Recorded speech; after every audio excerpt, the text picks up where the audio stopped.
Ow now, brown cow. Ow now, brown cow. The arsonist Unique New has York. oddly shaped feet. Hey, hey!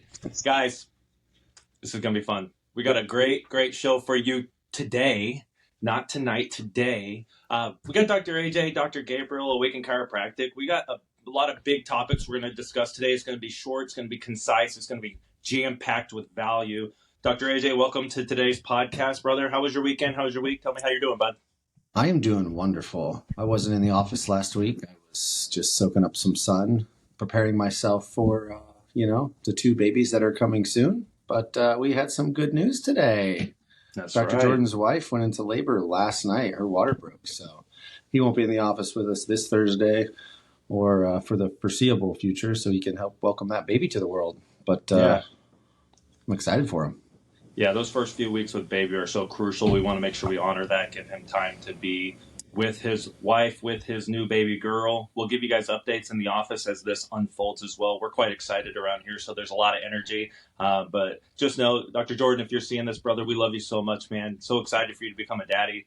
One of the best things in the entire world, man. I love it so much.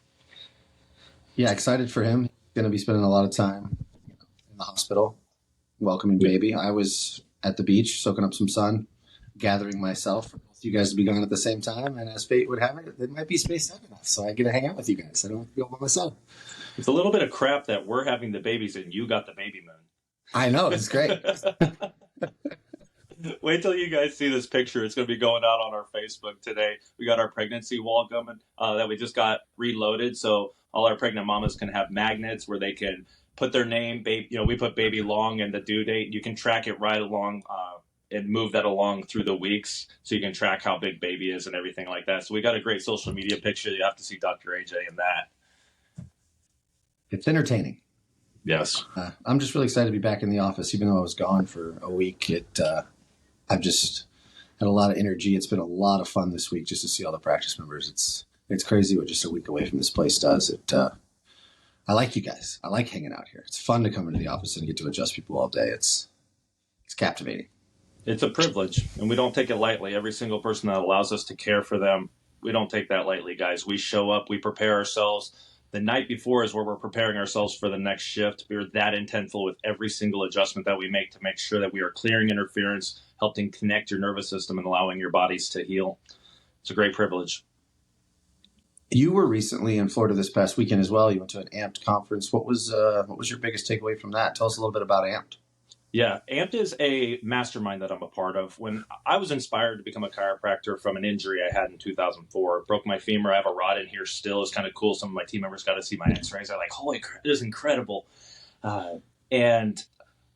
When I went to school, I knew I wanted to serve the masses, so I was hoping to find a group of mentors that could help me communicate chiropractic, provide exceptional care, run the practice side of things, because school doesn't teach you that, and AMPed does. So I'm a part of this mastermind that helps us create procedures and systems to best bring chiropractic to the people. So I was in Orlando with some of the top chiropractors in the nation, putting together just a group of ideas and assessing and say, how are we doing it and how can we serve people better?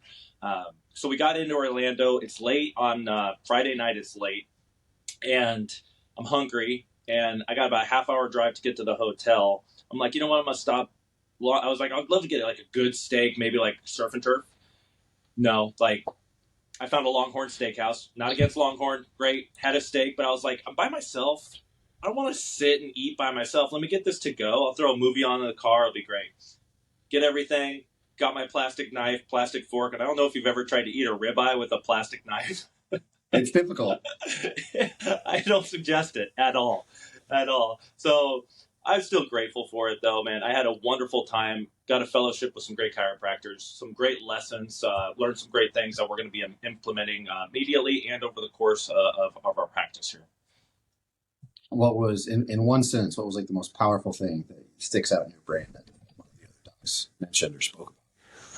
It was kind of a gut shot to myself. It was all around excuses, and I feel like we all have big goals, and we talked excuses, a couple of podcasts ago, but even good excuses our excuses, right? People try to justify, and we all do this. We try to justify our excuses by lowering the bar. And one of the presenters was talking about that and how we try to just lower our own expectations by creating these excuses. But they're a lie, and the worst person you can lie to, is yourself. So we get that sometimes. People are under care with us, and they want to stop care, and it's like it's kind of hard because some people really need to stop care because they have a schedule conflict or a financial thing, and then some people are flat out making excuses because they're not really as they don't value their health, or they're not as resilient, or they're not as determined as that maybe they let on in the first place, and that's okay, right? You have to be ready to heal, but those excuses so often of the time are a major barrier to people getting better.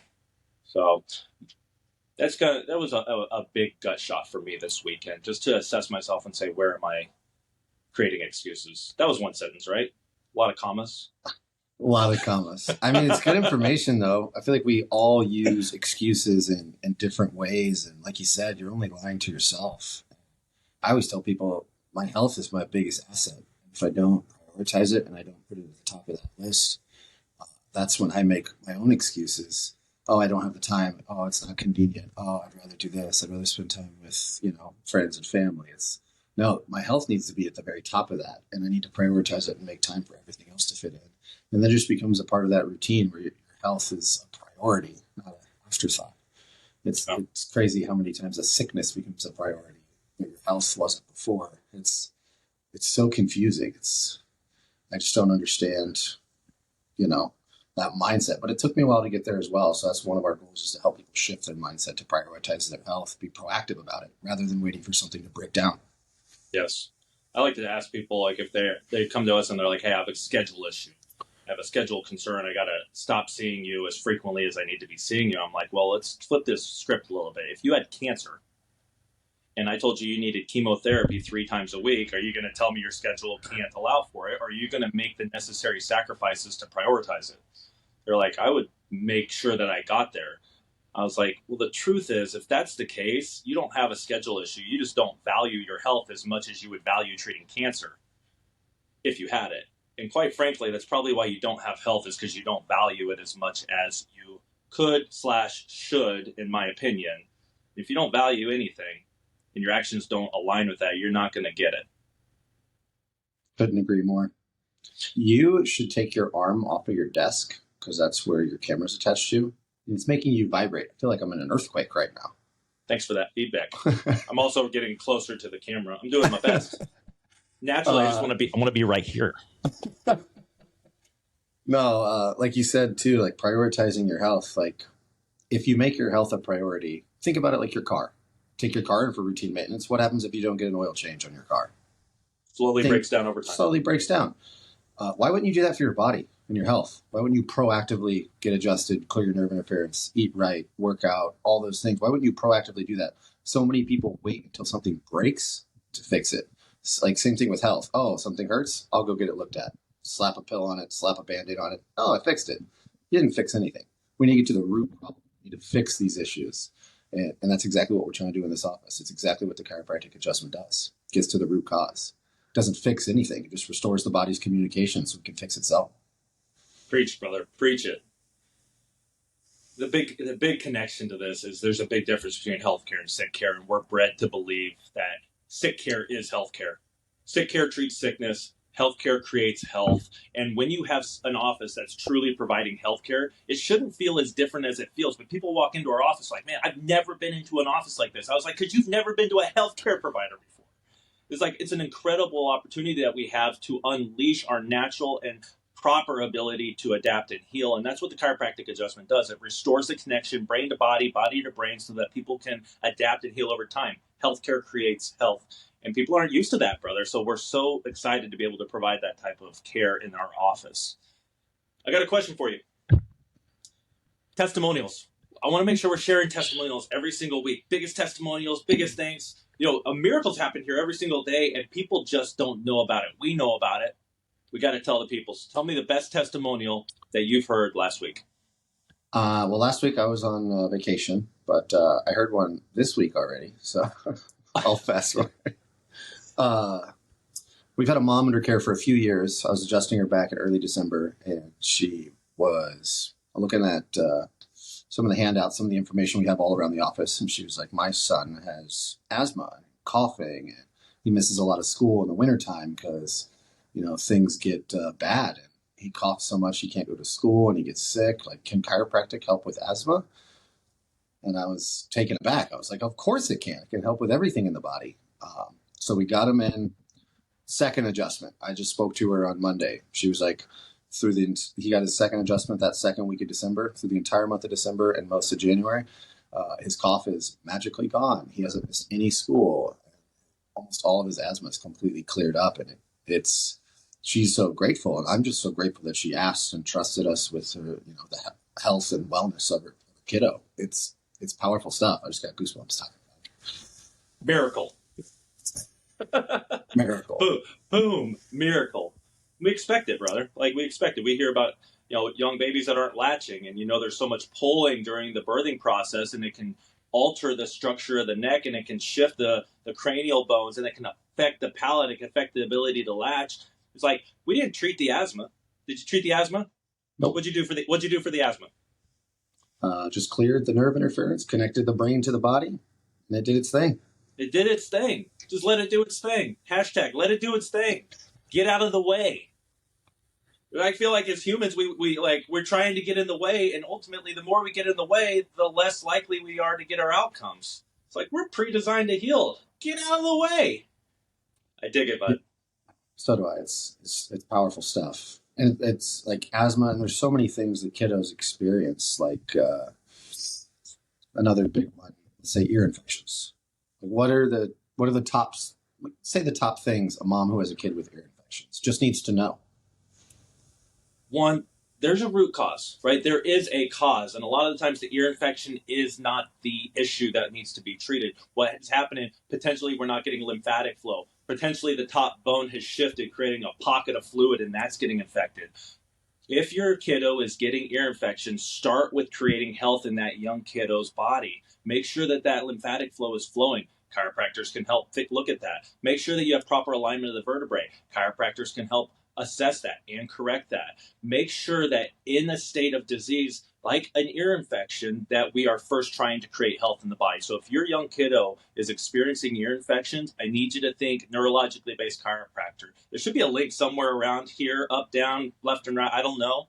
Click that, get into our office, get that young kid checked. We're going to check their nerves, going to check their spine. We're going to get them better. I got a question for you. Hit me. Mamas go through so much stress and strain when they're maneuvering through the healthcare field. How should a mom handle it if she does not agree or something doesn't feel right with their medical doctor? First thing that comes to mind is you're not always going to agree with some of the recommendations, and at the end of the day, like, they work for you. We work for you. It's your choice. It's your decision. We have that gut feeling, that mama's intuition, that instinct. And a lot of times you just need to trust that. If you don't feel something's right, or you feel like you're getting led down a path you don't want to go, then ask somebody else's opinion. Ask our opinion. We're not going to try to convince you to do anything, but we want you to have all the information to make an informed decision. A lot of times we get the scale of what our options are, and it's this, but it's really this. We need to stop living here and just explore everything. And then no matter what decision we make across that spectrum, at least it's an informed, educated decision. And then you feel good about it. In the end, I feel like access to that spectrum is hard to find, right? You can rely on us to give you a perspective that no other doctor is going to give you so that you can make the best choice for you. I think that gut feeling's crucial, and it's not wrong, and there's more. Like, you're not going to hear this anywhere else, but all mamas are feeling that same way if you're feeling that way, and it's a completely normal and okay to have that. I don't want to do that, or that doesn't feel right for my family to do that, and we can feel pressured into thinking we have to do that sometimes, and it's not in our best interest. So I love that, brother. And what a great thing that we can provide people is options. That's freedom. And in the end, like, freedom is also up here. Freedom to make informed decisions, truly informed decisions. That's what we're giving to people, man. That's life. That's life. That's a life well lived when you have freedom. And it's one of the things we try to do is just give you a perspective. And we had a gentleman in the office just yesterday. He brought in some X-rays, CT scans, MRI. He had a fall. Just wanted to make sure everything was good. So he brought all those images in. I went in the back and reviewed them for a while and loaded them all up and kind of walked him through what I was seeing and why they were telling him this stuff. And he was like, "This is the first time I've seen this." And it just kind of blew me away. Like, so you just go and take all these images and they just tell you something and you're just supposed to blindly follow it without ever understanding why you need these drastic invasive procedures without ever seeing it yourself. I don't know. It just bugs me. Like, why can't we have just a little bit more clarity, a little bit more education on some of these things? It makes the decision easier to make no matter which decision you make, because then you feel good about it. You feel informed. You feel educated. You're making the decision that's best for you. Yeah. Because you're the one that lives in your body. The doctor doesn't go home and live in your body. So I love that, man. I love it. So I want to close this up here with a lesson that I learned this week. It was a bit of a wake up call for me as well, kind of like we were talking about with the excuses from the conference and everything. When we got our home, we live out in the woods. Our lawn's not in great shape. I hired a company called Omaha Organics. They've done a great job. And slowly over the years, we've been using them. And I have not, I was just telling Maggie, man, we're shelling out a couple $100 quarterly to have them come out and treat the lawn. I was like, I really don't see the changes. She's like, yeah, okay. Yeah, do that. I was like, I still want to do some of their stuff, but just not a lot of it. Right? I don't want to be on their program. And then thank you, Facebook memories, right? This picture pops up of my lawn 4 years ago.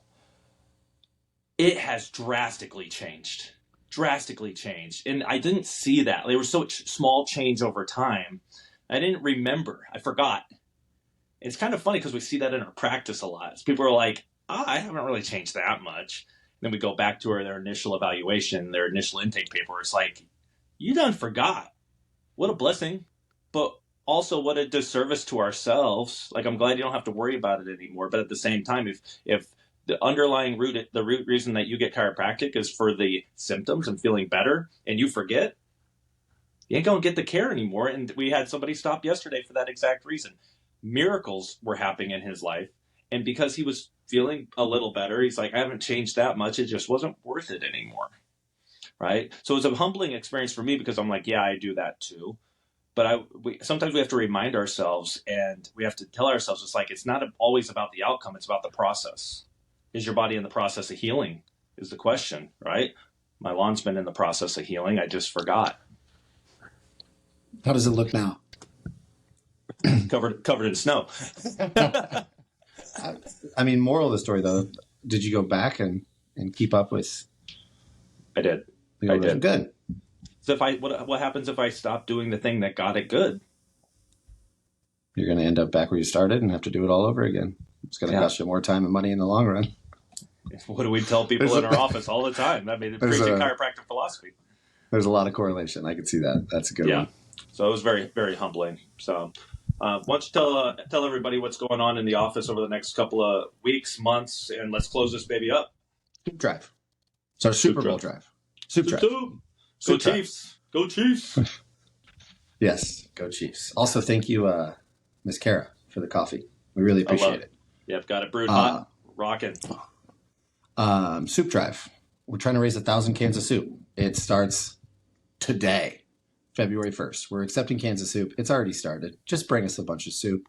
We know you got some old soup laying around. Dr. Gabriel is going to bring in some soup. He's really going to start us off. He's been stocking up on some soup just for this drive. Absolutely. And you guys always show up in droves and just help us support the people in the community so much. So bring soup. And then when do we do a coffee drive real quick? When do we do the coffee drive for the doctors? 1,000 cups of coffee. Ooh, I think we should do that now. I do love it. We've been having gift cards. People have been dropping coffee by. Tells me you guys are watching this. I love that so much. I love that. Awesome. Yep. Take us away, Doc. Finish us out here and get us ready for a good shift today. Everyone, do me a favor. Drink some water. Just love yourself and get adjusted. Life's easy that way. I love it, guys. We'll see you in the office. Have a great week. Have a great weekend. We'll see you soon. Bye.